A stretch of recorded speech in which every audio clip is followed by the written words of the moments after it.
how do I really succeed? And so I built a team. I found my way to Keller Williams. I read what was white papers before the red book.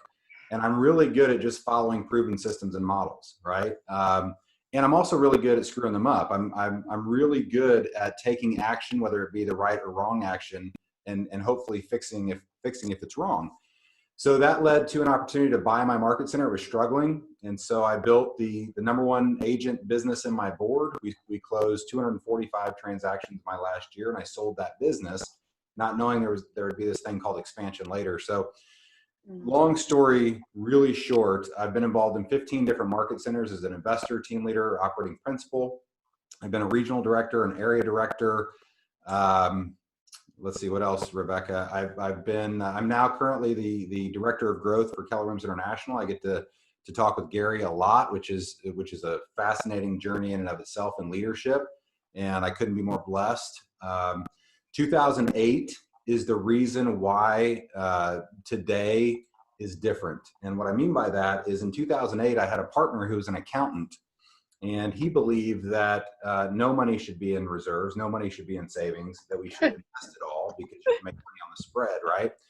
For one of the things I'm most proud of all the mistakes I've made, one of the things I'm most proud of is I built a wealth building community that goes back to 2003. And I started in my market center because I saw so many real estate agents that were just broke. And it was more about their mindset of being broke than anything else. And so that's up and running. Now it's live on Facebook. We've got, I don't know, Rebecca, 3,800 people involved in that community. And I was challenged. One of the things I'm most proud of is I was challenged by my coach at the time, Tony DeCello, to do something outside of real estate that would have a dramatic impact on people's lives that I cared about. And so, very short story, I told him I was going to help 10 families go passive. And he challenged me to get to 100. And so today we're in the 140s, 150 families that we've helped get passive financially. And those 150 families are dealing with this crisis differently than everybody else. So there's a method to the madness around this. But in terms of setbacks, in 2008, I nearly filed bankruptcy. I was $6 million in debt, robbing from Peter to pay Paul, selling everything I could. And I swore as we worked our way through that I would never be so highly leveraged again. And that if anything else happened, I would have tons of reserves. So today we have 27 businesses. Every single one of them has 3 to 6 months in reserves. The big ones that are cash intensive, 6 months. And so we're ready for this. We're prepared for this, which means we get through the fear and panic faster and can lead faster. So that was a very long answer to your short question, Mary Beth. No, that's okay. Something that you said there that I can relate to is doing something that you love that's not in real estate. So I have listened to your Wealth Building Fridays. Is that something that's open for everybody? And what's the structure of that? Yeah, it is. It's kind of taken on a life of its own. It's every Friday morning, 7:30 Central, 8:30 Eastern. And we have various guests from time to time, although we haven't done that lately, but we've got the top profit share earners in Keller Williams on it. We've got a lot of people who've built a ton of wealth in this industry, how they've done it, whether it be real estate investing or growth stock mutual funds or businesses, market centers, whatever the case is. And so it's a fascinating journey on how people think about money. And we study different things, every week is different. So there's probably 60 videos on that Facebook page you can go back and watch if you're so inclined. And what's the name of the group again? Is it King's Wealth? King's Wealth Building, yeah. King's Wealth Building. Awesome. Well, Julie. So Mark, one of the things that you've had to do far before Corona is lead your teams, sometimes with not always being present, being a regional director, being now in your position now too.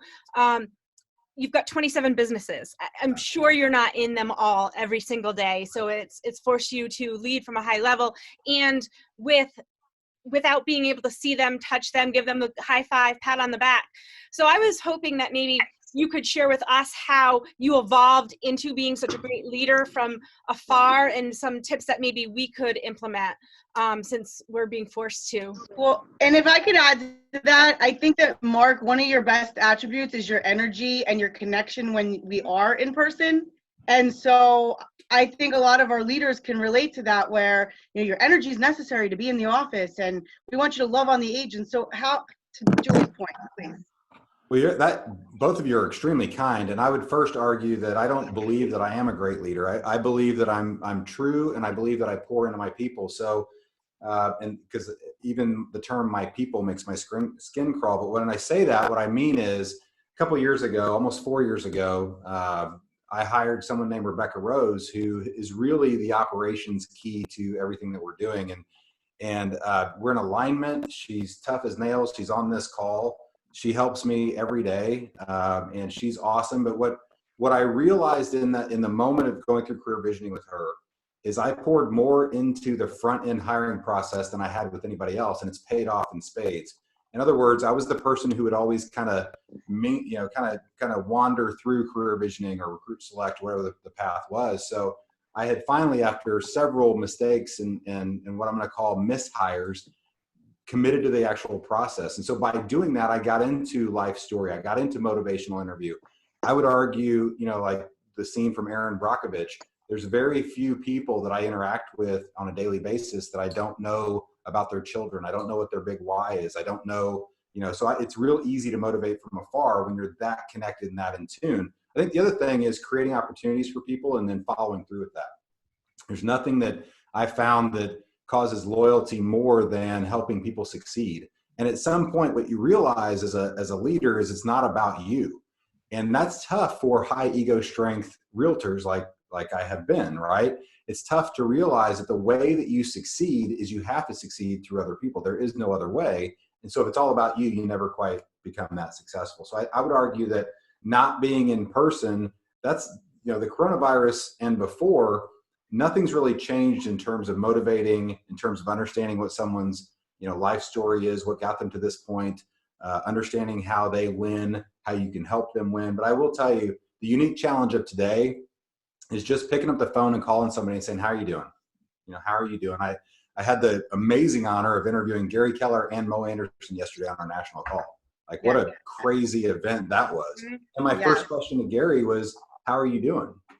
I think it's important that everybody see he's a human being too. He's going through a lot of challenges, right? I mean, you can imagine we all are. And so he leads with grace. He leads with generosity and empathy and all those things. And people don't see that side of him necessarily, but just calling and checking in. How are you doing? The other thing I love to do is I just pop in. Now that we have these amazing Zoom channels and so much going on, I'll just pop in. I popped into Chesterfield, my market center MOP. I popped into the happy hour the other night, right? Just digitally, and held up my beer and said, I'm with you, right? It's more about understanding what people are going through. It's more about, another example of this is we're very proactive. And if there's any strength I have, it's also my biggest weakness, which I think Rebecca will tell you. But my biggest strength or weakness, however you look at it, is I take action immediately. And, when this first started coming up, we first started talking, we had no idea how it would be, how bad it would be. I live in the middle of the country. People here still think this is just a 1-week vacation and everything's going to be fine next week. But because I have a national view and because I'm on the phone with Josh Team and Gary Keller every day, I immediately took action. I immediately cut all the expenses for my agents, immediately created a scholarship fund, bold, that sort of thing. We immediately went to our Agents Helping Agents Fund and we jumped in and hit it very proactively. And then our leaders just spread that vision throughout the market center. So it starts at the local level. It's kind of grassroots from there. And then if you've built a strong team, these are the times that are going to test your leadership. Anybody can lead in good times. When the proverbial, hits the fan, that's when your leadership's tested. So I would also add one quick thing to this, and that is, and I don't want this to come out the way it's going to sound, and it's probably going to anyway. So when you text and say, Mark said, the answer is probably he did. Probably. But here's the thing. I have never worked harder or longer than the last 30 days. And I love it. I wake up in the middle of the night and I can't wait to get out of bed. I'm jotting notes. I'm sending emails. I have been so energized because there's so many people that are kind of stuck in fear. And what I realize is that's where I was in 2008. And I had people in my life. John Davis is a great example of that, who would just call me and say, hey, get up, let's go. I know it's tough, we got to go. And so having gone through that, having gone through the feeling sorry for myself and the nearly going bankrupt and the, I don't know what I'm going to do and what does my life look like, and oh my gosh, to the faster you get through that, the faster you get into the action that's going to put you in first mover position whenever we get out of this. So because of that experience, today I'm able to have energy 7 days a week, all the time, and hopefully I can be there for people. That's awesome. So something that you said in there, if we can go back for a second, is you kind of touched on career visioning and how you career visioned Rebecca so that you went deep and you did get into the connecting, motivation, conversation, setting expectations. So I'm assuming most of our leaders here are with KW, and we do have a career visioning process, is finding and selecting and hiring talent, and then really connecting with people at a high level. So I think what I'm hearing is, for some of us who maybe haven't done that, we could probably set up some one-on-ones with our leadership team to go back through the KPA, to reconnect with our people, to use this time to make those relationships something solid, to see what's important. Plus, they're going through a time in life that maybe their motivations are changing. Would you agree? 100%. I mean, I have to tell you that, and this is, again, the coach in me is going to come out, and I've never been shy about giving my opinion. One of the things that absolutely breaks my heart right now is that we're having a large amount of market centers that are canceling their KPA. And it tells me that they don't understand what we do or why we do it or how we do it. And I don't have any judgment. I understand that we're telling people cut your expenses, but there has never been a time that it's more important to have a tool like that that causes bonding at the level it does than right now. And I'm not saying that because it's going to cost Keller Williams hundreds of thousands of dollars a month. I'm saying that because right now I'm doing KPA verifications every week right now. I mean, I don't know what I would do without that tool. And by the way, this is a side note, maybe not something you want to get into, but the talent pool for your organization just exploded, right? If you understand, in 2008, I sold my sales business and stepped into a team leader role. I was the #1 agent in the board. So if we're thinking that there's not talent out there that will come into our organization, it's crazy. We're projecting a 32% unemployment rate. That is Great Depression numbers. That means there's going to be a ton of talent on the market that's going to look up and reevaluate their life and say, should I be doing something different? Could I be doing something different? So I don't know how here's how I look at it. You've heard the old saying, Mary Beth, the rich get richer, the poor get poorer, right? Yep. Well, it's interesting of whose viewpoint you say that with. I grew up extremely poor. And to me at that time, what that meant is those greedy rich people, they just get richer all the time. And us poor people, we're kept down. The reality is the rich have reserves right now. The rich are leaning into hiring talent right now because they recognize the opportunity. The poor are sitting on their hands and canceling all the tools that help them get ahead. And I don't mean this to sound judgmental at all, because I've been in both shoes. It's not rich versus poor. It's prepared versus unprepared. So you got me fired up, but that's my answer. Okay, amen. Awesome. But we do have to be prepared for us to seize the opportunity that's in front of us. And, you know, one of the questions that I have for a guest we have on Thursday is, what can our agents, the agents that are having struggle now is because they didn't prepare. The leaders that are struggling now is because they didn't prepare. They don't have the reserve set up.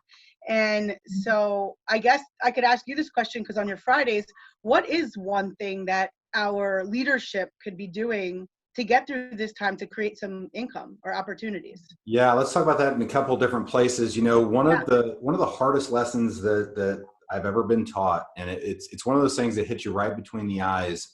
And you only say this to people you truly, genuinely care about.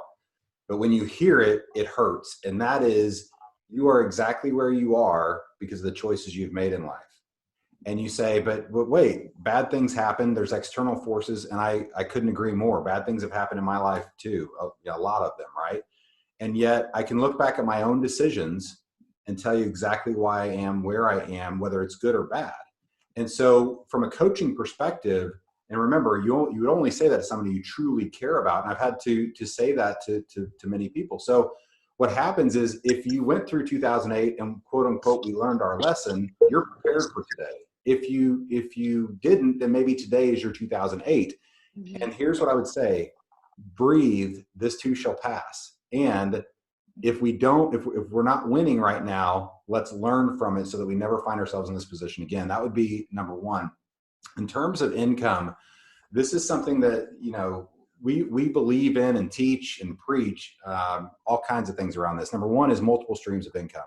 So no matter what role you're in, if you are in this industry, I believe you should study and prepare and be an investor in real estate. You say, but right now tenants are having a hard time paying the rent, so that's not good. And you say, well, then you should build your profit share. And you go, well, what if there's no profits? There's no profit to share. And you say, well, and you go down the list, right? If you're a team leader, like I was for many, many years, what you realize, you look up and you go, man, 3/4 of my income potentially just got wiped out for 4 months or however long this lasts. Who knows how long this will last, right? It could be a year, could be 2 years, could be, whatever. So what do I do? Well, that's when, and I don't want to get myself or anybody in trouble, but that's if you're a team leader right now, my team leader has the ability to actually make more money in this time than in normal times. And what do I mean by that? He's bonused on recruiting cappers.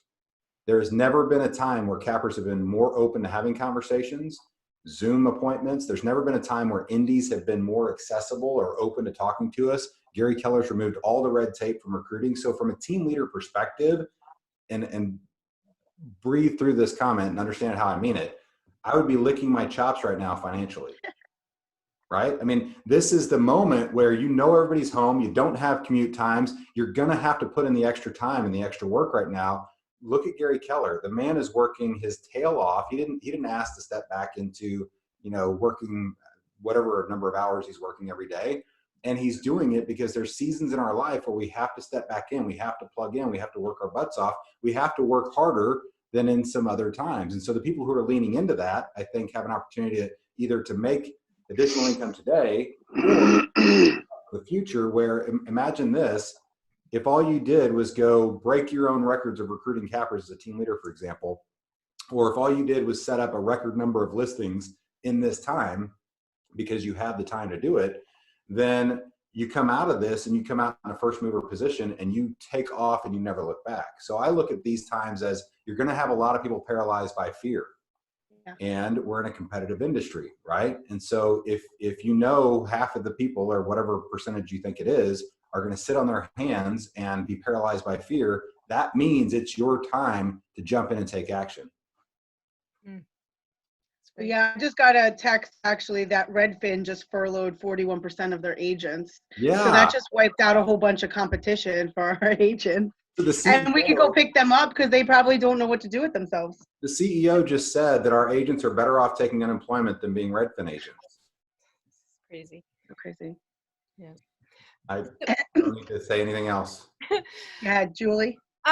So Marc, we're trained as leaders, we're trained to ask everyone, so what's next for you?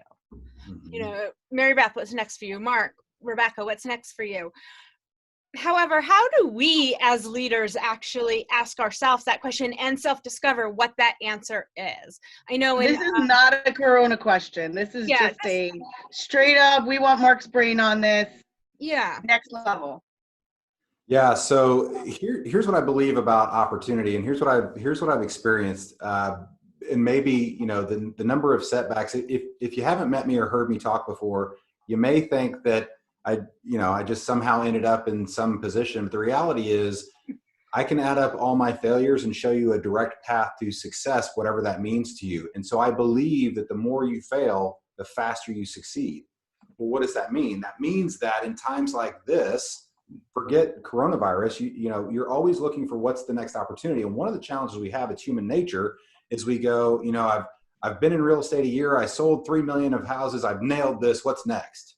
Right? And I was that person. So in 2006, 7, 8, as I was investing millions of dollars in real estate, making more money than I ever dreamed possible, I opened a title company, and then I opened a mortgage company. Everything I touched was golden in the mid 2000s, right? By the way, everything everyone touched was golden in the mid 2000s. I thought I was really good until it almost took me down. And what I found, what I discovered is the best place to find opportunity is right where you're planted. And nobody wants to hear that. Like it's, okay, so I'm in the team leader, for example. This is a conversation I had with my OP when I was at a breaking point. And I was like, what's next? And where can I go? What was that breaking point? Share with us when was that breaking point? So that was in early 2016, and my OP was the CEO of this company, and I wasn't succeeding at the team leader role. I was leading the leadership side of MAPS coaching. I was an OP of a couple market centers. I was making a lot more money outside the team leader role than I was inside the team leader role. But because I've had success in the past, I thought that I'd just step back in the role and it'd be handed to me. And that's not how it worked. And so I had to pare down everything. I stepped down from every role I had other than the team leader role. And that was really hard. That was a big gut check. And what I realized in that moment was I've got to go be the best I can be at this one thing. You've heard of this, right? And there's been several times in my life where I've had to step down financially, number of opportunities, whatever the case is, to nail something in order to grow again. And each time you learn. So what we did is I stepped down from everything. I started really looking for talent to surround myself with. This is, the journey that led to Rebecca joining us, that led to us building what I think is the most amazing world-class staff in Keller Williams history. And I'll fight anybody who claims otherwise, right? And then it led to an unbelievable record year of recruiting production and took us from a market center that was maybe worth a couple $100,000 that I got to buy for multiple millions of dollars later, right? It was that time that really understanding, grow where you're planted. If you're a real estate agent, until you're number one on the board, there's no other reason to look other places. I have $10 million producers in my market centers that are ready to expand and go into 50 markets. And my coaching to them is go get to 100.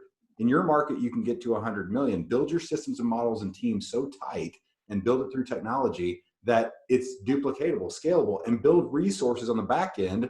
Build millions of dollars of capital so you can then go fail and it doesn't take you down. So my answer to the what's next is always, well, let me back up. So I'll pause that conversation. Here's the phrase that has driven me nuts since I joined this company. You ready? This will be a Twitter moment. We have more opportunity than we have talent to fill it. I can't tell you how many times that was told to my face in this by people in this company. We have more opportunity, we have people to fill it. And I would look at them and go, well, what am I, right? Yep. I didn't understand what they were saying. You know how many times I've said that phrase today? Multiple. And here's what I came to learn it meant. We have more opportunity in this company right now than we have qualified talent to fill it, because our standards are so high for the opportunities that we have. So we're looking for every role in this company we have opportunity in.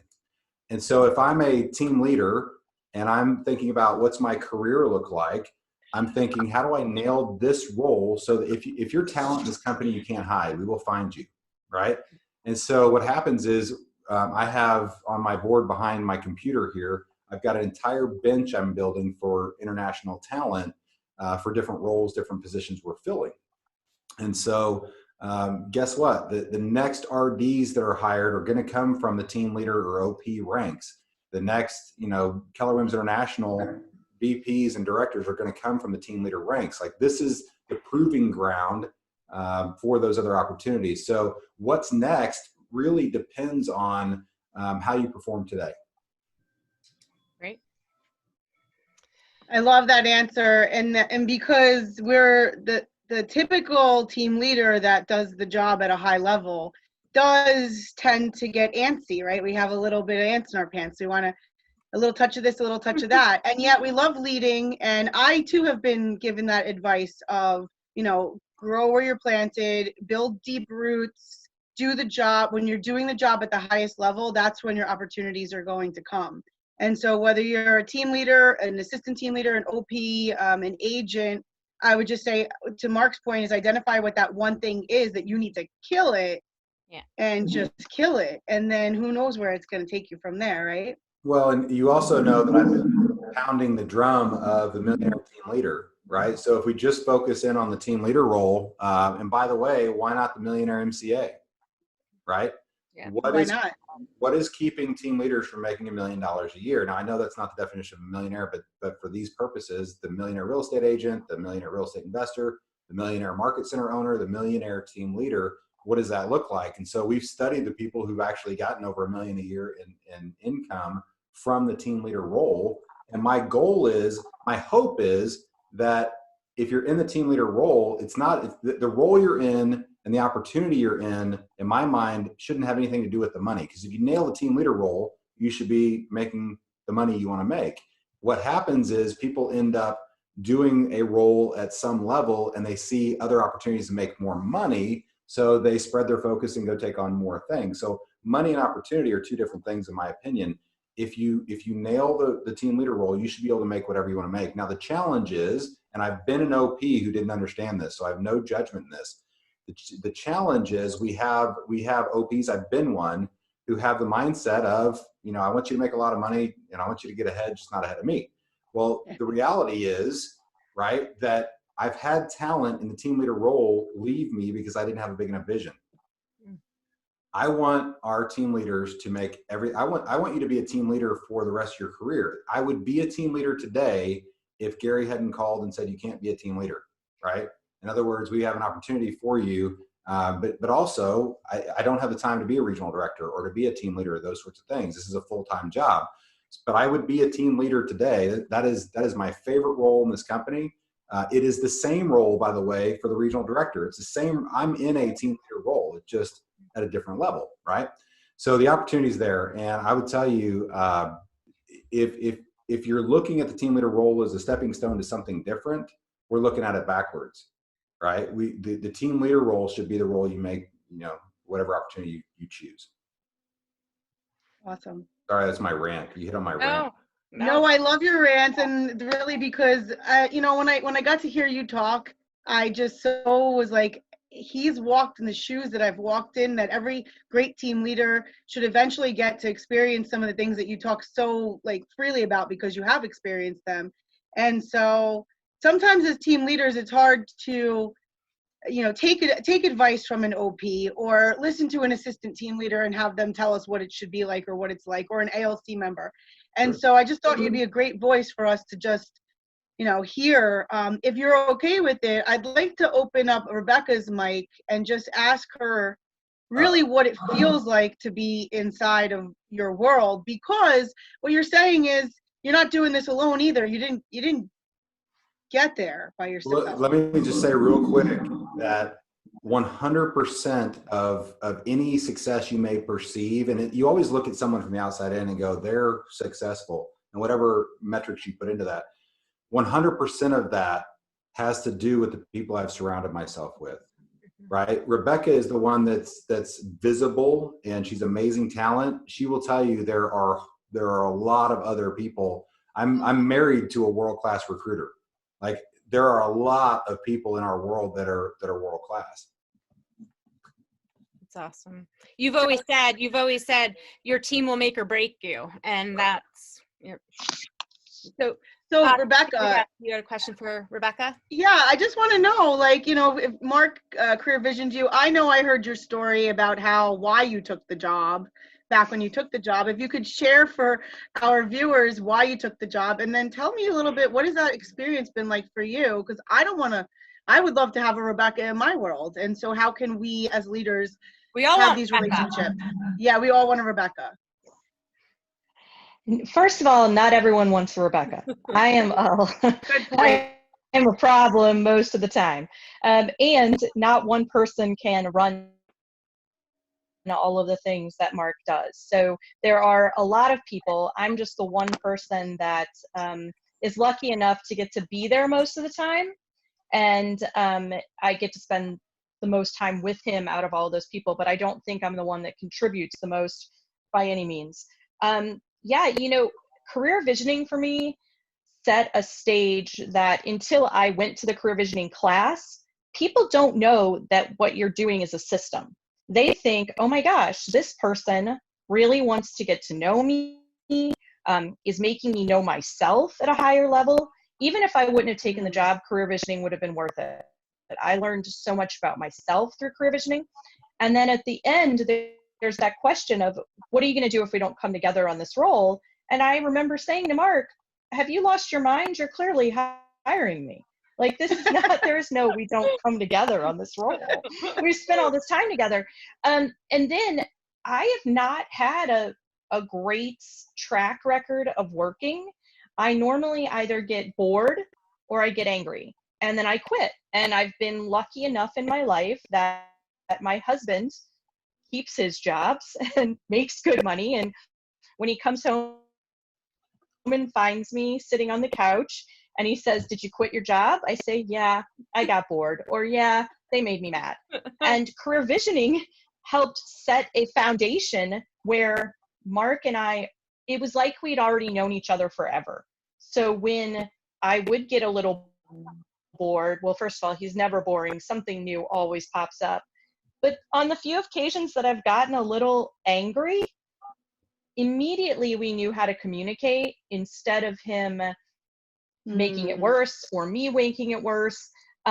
We were able to have a hard conversation without building a foundation while we were working, if that makes sense. So career visioning built that foundation. I will tell you the one thing that I've been able to kind of grasp over 4 years, the reason Mark King is Mark King is because he lives, people grow into the conversations you have around them. Mark wants more for people he works with than they even knew to want for themselves, not than they did want. They didn't even know. So when he shows you or talks about his vision for you, it makes you go, "I'll run through a wall for you." Like, I didn't even think that big for myself. So of course I want to be part of this. And so when I see other leaders leading at a really high level, that's what I think they do. They look at someone and they go, "I see who you could be." And then when they tell you, you go, "What? That could be me? Okay, well, show me how." And when they're like, "It's like this," then those people want to follow you. You don't have to beat them with a stick. They are gladly show up going, "Yeah, tell me more about this big vision you have for me." So I think that's what he does better than anyone else in the world. And so did he cast his vision for you as to where he was growing, that you were so, attracted to where he could take you? Or was it more that it was about you, Rebecca? I think in the beginning he did say, "Come work with me and we'll have more fun and you'll make more money than you've ever made in your life." Was he lying? And both of those things are true. Yeah, so I have had a ton of fun. And, I think it was a vision he cast. I struggled my whole career because what I am is administrative. I didn't know that there was a different word called operational. And so I struggled. I mean, my family would tell me, "Did you really get a 4-year degree to be someone's secretary?" And it made me go take jobs I wasn't the best fit for. I've had so many sales jobs, I'm really good at them for like 90 days. And then that's not what I wanted to do. So I either get bored or get mad and I leave. Mark was the first person that said, "Hey,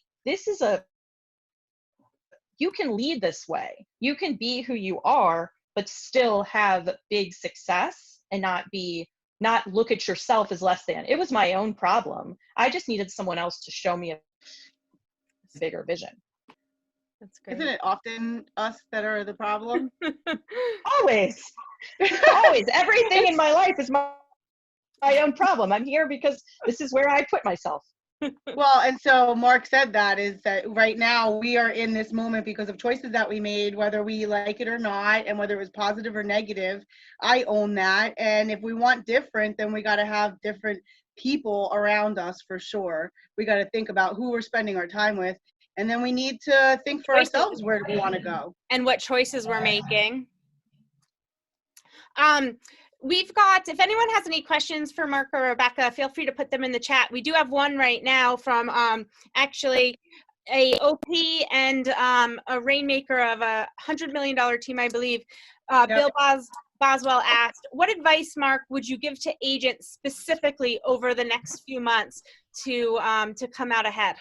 Yeah, I love this. And so, as you can imagine, we've had a lot of conversations around the book Shift. It's as relevant today as it's ever been. So there's literally a manual, right? And very specifically, there are transactions happening. You just have to look a lot harder to find them. Yeah.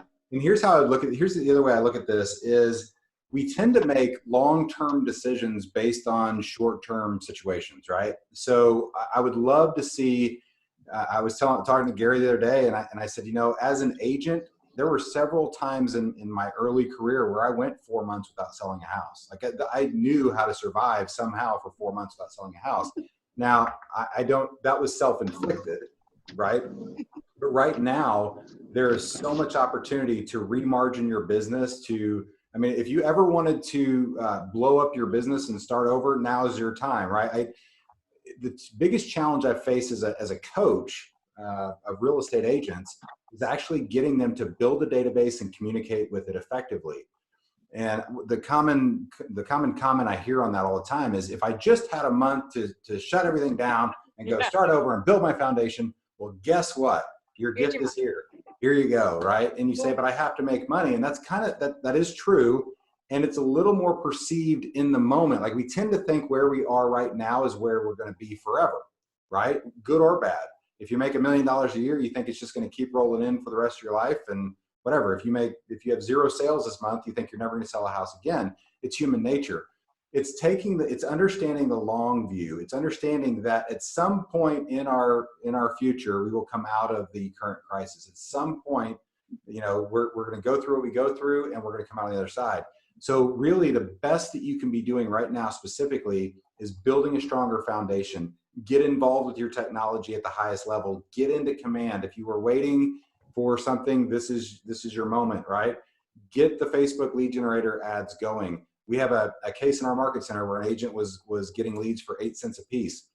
Use the free mortgage Keller Williams offers to your sphere of influence to help people save money. Reach out and call your sphere of influence. Don't email them. They've gotten a million COVID-19 emails. They're not opening them, just like you don't, right? So call the people that you care about. Call everyone in your database. Just check in on them. Care calls. How are you doing?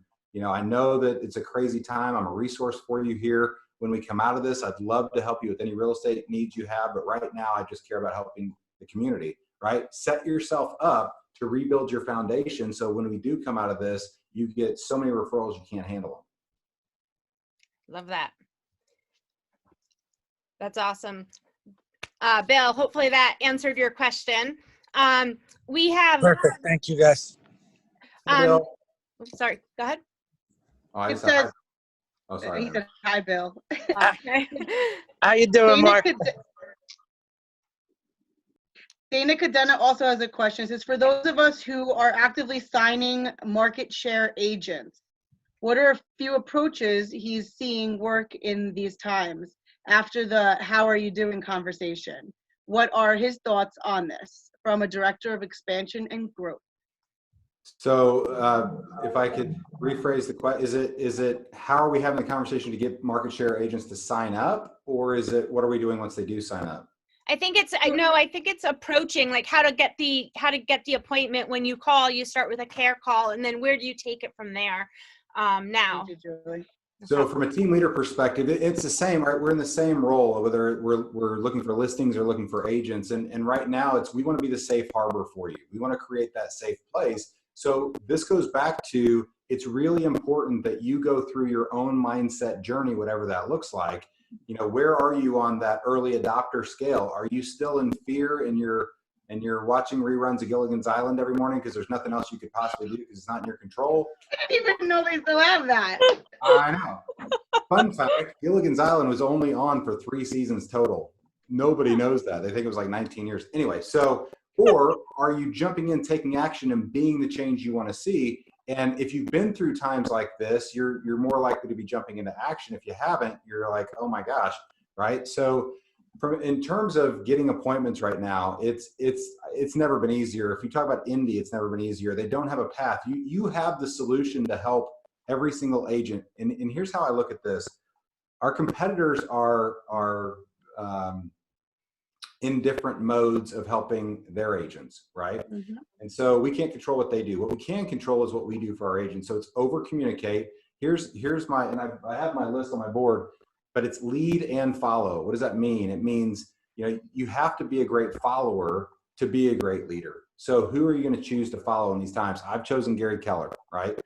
He's been through this multiple times, a lot more than I have. So So then lead, step up and lead, whatever that means to you. I go live on my Facebook page randomly just to touch base with people and say hi. So my next thing is you need to be as visible as you can be. You need to be overly visible, right? That's why I'm on Zooms 12 times a day right now. Just be as visible as you can possibly be. You've got to over communicate. And I don't mean via email. I mean, you've got to reach, you got to work the phones like you're running for office, right? You got to learn everything you can in the moment, right? I'm sure you've heard of the book, John Maxwell, you win or you learn, or we win or we learn. Yep. Yeah. Got it. And if you're not learning from this, it's a wasted experience, right? Every great accomplishment in your life came from you learning from something that didn't feel like an accomplishment in the moment. So take advantage of this, right? Here's your moment to learn. This is awesome. Learn everything you can. And when you come out of this, be twice the agent, twice the team leader that you were going in. Personal touch is super important, right? Not physical touch, but personal touch. Reach out and call people. Jump on a Zoom just to say how you're doing. There are more family reunions happening right now over Zoom than ever before in our history. Like, that's super cool, right? People are reconnecting with their own family members, just checking on, see how they're doing. And then I wrote down smile. You know, it's not only good for you, but you know, I don't know if you believe in this kind of stuff, but there's literally endorphins released in your brain when you smile. So smile. You don't have any other option, right? Don't frown, but smile through this. Be that beacon of hope for everybody around you. And what's the worst that could happen? You were the one smiling when everything, you know, went down. I don't know, but smile your way through it. It's a better disposition. It helps people around you. Give hope to other people. You know, misery loves company. So does happiness. So let's be as happy as we possibly can be. Let's be realistic with what's going on. But back to that was nowhere near an answer to the question. Here's a better answer to the question. The more you can get in front of people right now, and the more you can objection handle and say, let's just, and by the way, there's a two-step process right now. I don't think jumping into Zoom with a stranger is a really bright idea in terms of recruiting or in terms of listing a house. It starts on the phone, build the rapport, say, hey, you know what? I'd love to show you some things. I'd love to show you some of the technology that we have. I'd love to help you, you know, work on building the foundation of your business right now, et cetera. So getting the appointments, all those things. Let's talk about specifically, I'm ready to drop some dynamite on my market centers. I'm ready to, meaning in a good way, I'm ready to have signing bonuses because we're prepared financially. If an agent's having a hard time and they're a capper at a competitor, I'm happy to have them have a signing bonus right now just to get through the next couple of months, right? We're going to be able to offer things that our competitors can't because of the financial situation we find ourselves in because we were prepared. So whether it's that, or I'll give you another one. And I know that I get accused of selling commercials for Bold, but Bold changed my life. If you look back if I had to say one thing that changed my life in terms of my mindset, it was Bold. It was Pat Mancuso in 2010 in Springfield, Missouri. And I looked up and I said, this is after I was the #1 agent on my board. And I looked up and said, I've kind of just been going through life just based on my own, you know, natural ceiling of achievement, whatever. I've never been purposeful about changing my life and changing the lives of others. And it set me on a path to completely reinvent who I was, which was needed at the time. So now we have Digital Bold coming. It's unlimited. It's $99 a piece. As a market center, I just talked to my team. They have full capacity. They're going to take $10,000 and get 100 people into Bold. Our own agents, any recruits we have in the pipeline, any cappers that have joined us in the last 6 months, everyone's invited on the Market Center's dime to go to Bold. We need Bold right now. It's the #1 training on mindset. And when Gary Keller tells me that this is the best possible training you can get your agents into in this moment, I'm going to listen to him. Mark, I was mind blown when you said that was that just yesterday? Yeah, I think that was just yesterday. Every day. Feels Right? like a year ago. Yeah, day 185.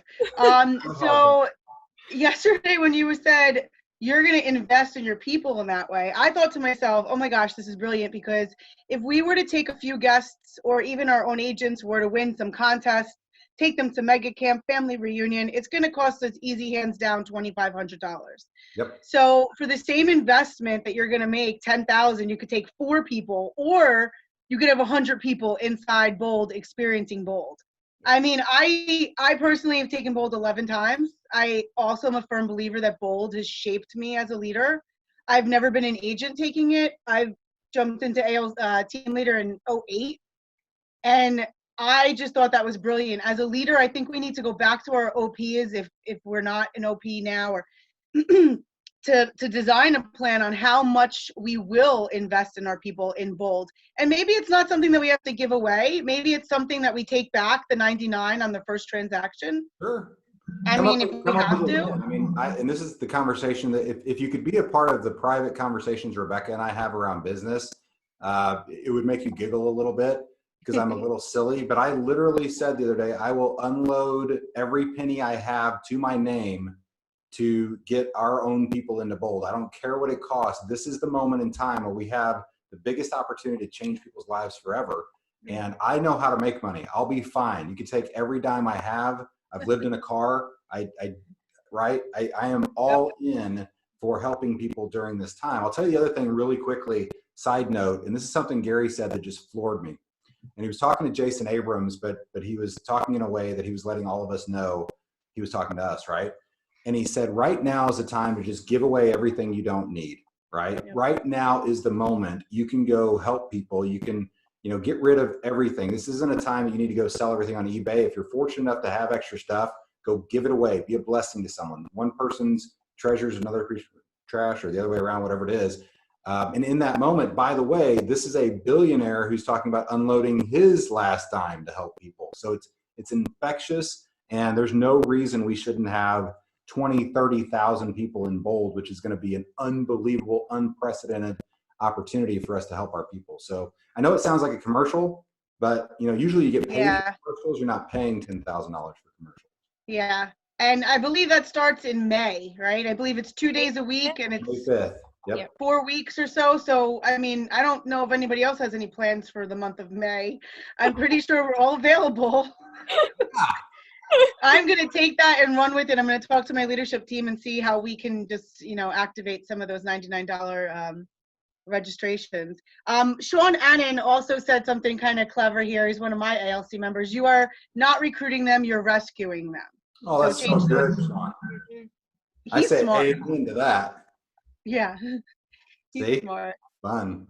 One other question, and is what do you say to, and I think if I understand this correctly, is what do you say to agents who perhaps just came off a team, or an agent at Redfin? Like we all know, Redfin agents, they don't as much know how to prospect, right? Or an agent who just came off a team might not have a lot of prospecting history, or their own sphere. Same thing like for Redfin. What do you say to those agents on how they can build right this second to replace their income and take advantage of everything we have? Right. Well, and so Carrie's question also says like how KW is going to be different. Like, okay, fine, I come over there. It's the same real estate license. Yeah. How is it different? Yeah. Well, first of all, there's going to be a new normal for all of us, but I would back up, Julie, and I would say the harsh reality, being an agent and being an agent coach for so many years, most agents don't prospect. Most agents don't know how to prospect, and most agents refuse to prospect. It's only in times that we get desperate that we actually are willing to go into the fire and be rejected and prospect. And so I would say there has never been a better time. Here's the great thing. When you say the word prospect, most people think you're on the phone dialing for dollars. Hey, this is Mark King over at Keller Williams. Really, you want to buy or sell a house? Like that's not, in my mind, that's a terrible way to prospect. Anyway, don't do that. But if you change the way you look at things and you say, how many people do I know anywhere in the world, by the way, because our technology now allows you to be the real estate agent of choice for anyone you know, whether they live in your market or not, even if it's a referral fee or whatever the case is.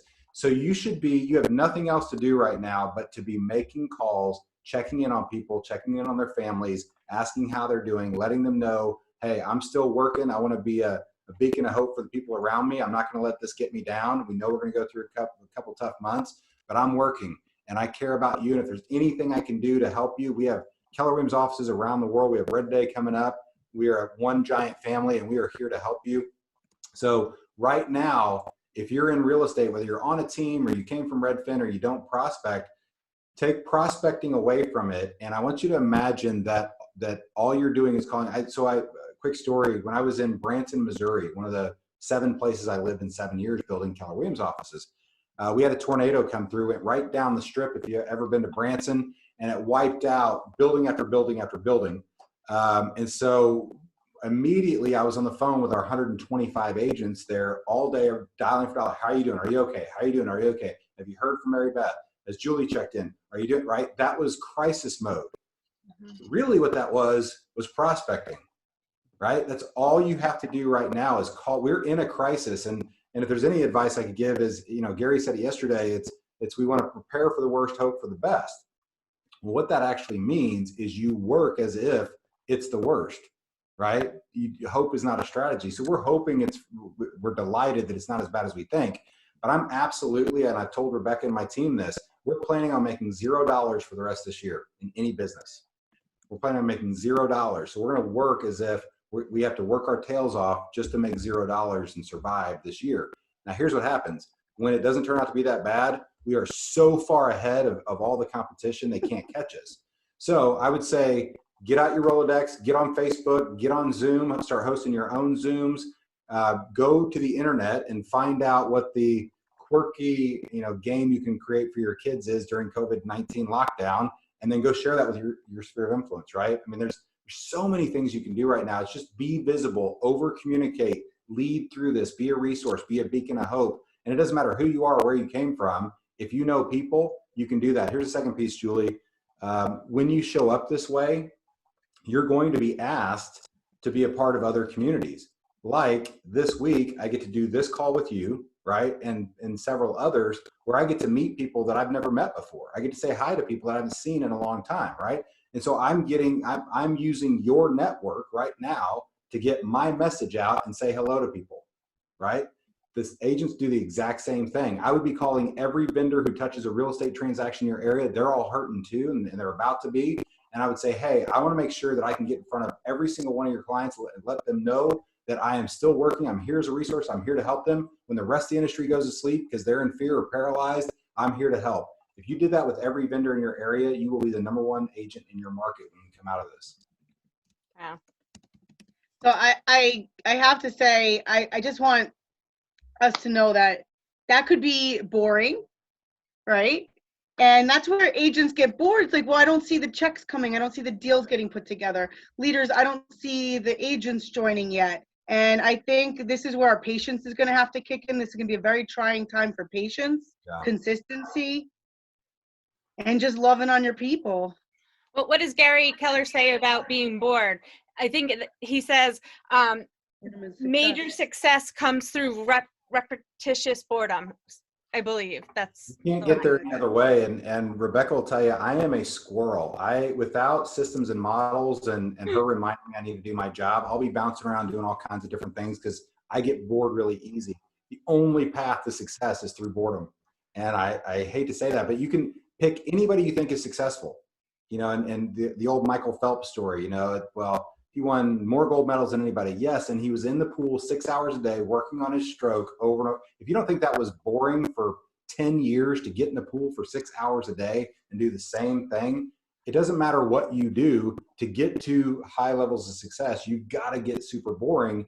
And the way that you live through that is, first, you understand it. Second, you build in systems and models and breaks and all those things, but you understand that what you're doing is bigger than you.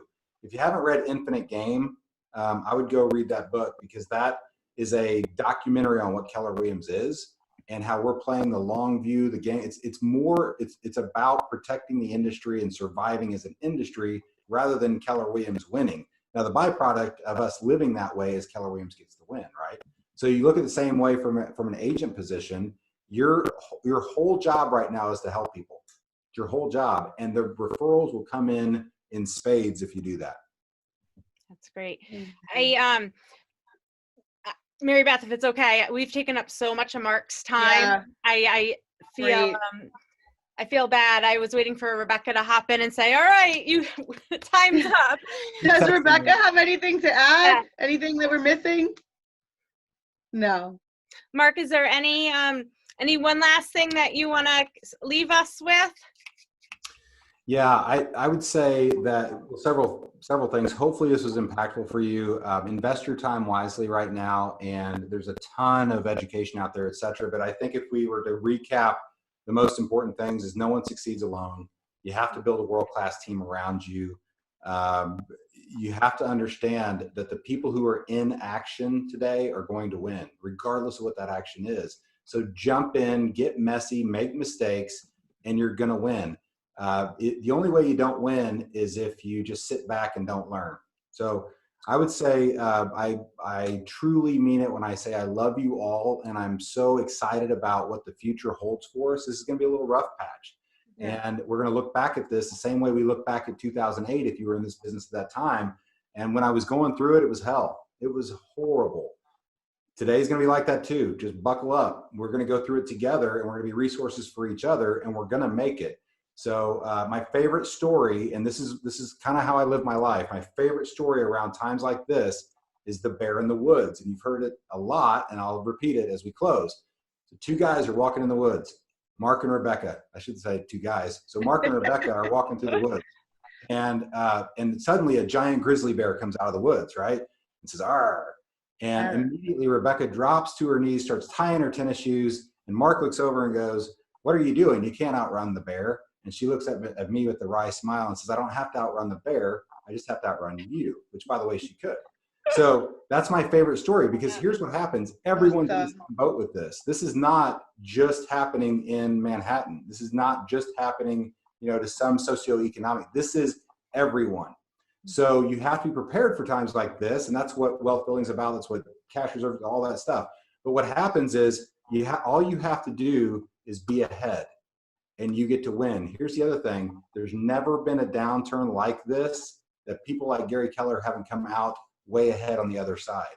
So pick who you follow, lead through this, breathe, understand that I look at it this way. The next 24 months are going to be amazing, right? The next 3 months may stink, but the next 24 months in total are going to be unbelievable if we push the right buttons. That is an awesome way to leave off, that the excitement of the next 24 months is going to be amazing. Yeah. So we can, some positivity. So we want to thank you for your time. Rebecca, thank you for jumping on. We so appreciate you. Making it happen. Absolutely. Without Rebecca, this would not have happened. And thank you for being a leader that you are. Mark, continue leading us. We are following you. We are listening. If you need us for anything, please feel free to reach out to us. We are here.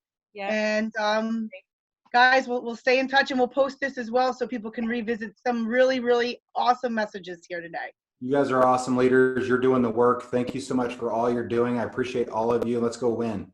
Awesome. Thanks, Mark. Thanks, Rebecca. Thanks, Mary Beth. See you Thursday.